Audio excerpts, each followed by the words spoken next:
There are three main types, as I said, of experiences outside of time used by shamans. All are done at will, but the first one I'm going to mention, which is in the group of the type 1, the simple experiences, is the compression of time. Like a shaman may look like he or she is gone for half an hour to drumming, but the person may experience having been away for days, weeks, or months. Very common, and they don't expect it. But once they know about that, they can go out to where they've been before, outside of time, and experience things in those long terms. So time outside of time does exist, but it's a different kind of time. And that's for certain kinds of simple journeys. Type 2, I call simultaneous experiences.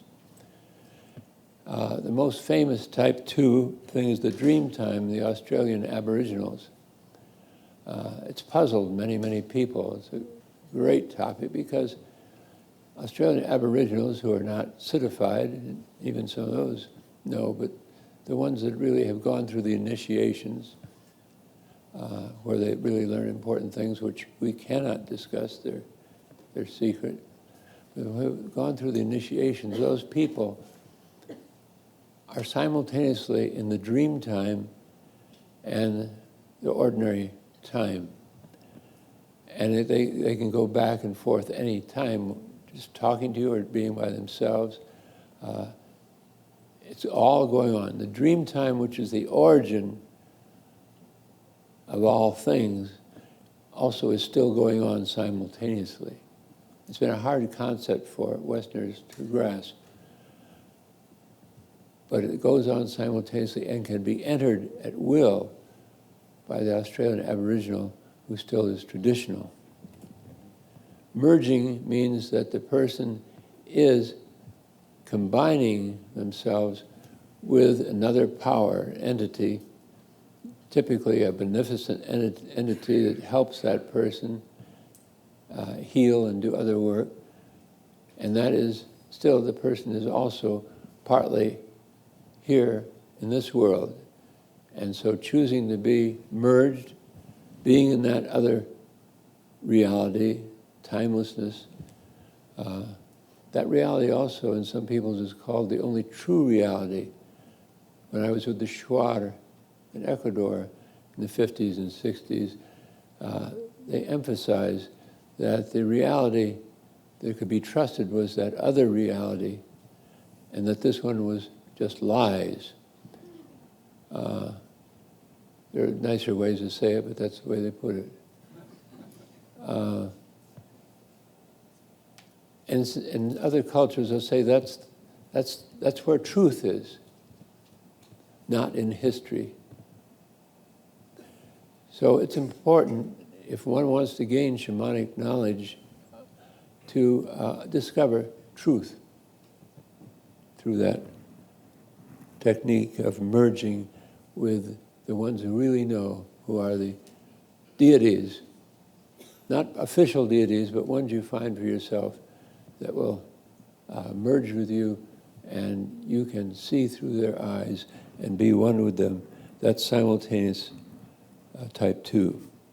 Finally, there's type 3, which is ecstatic cosmic union.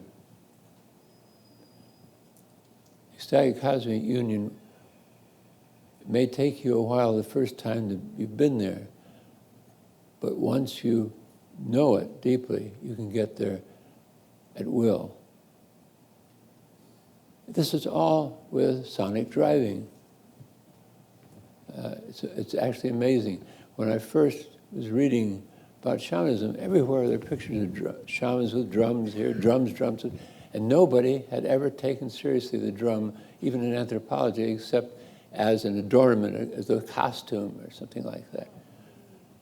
So, of course, when I ran out of ayahuasca, this was many, many years ago, when it was legal, by the way, everything was legal at the beginning.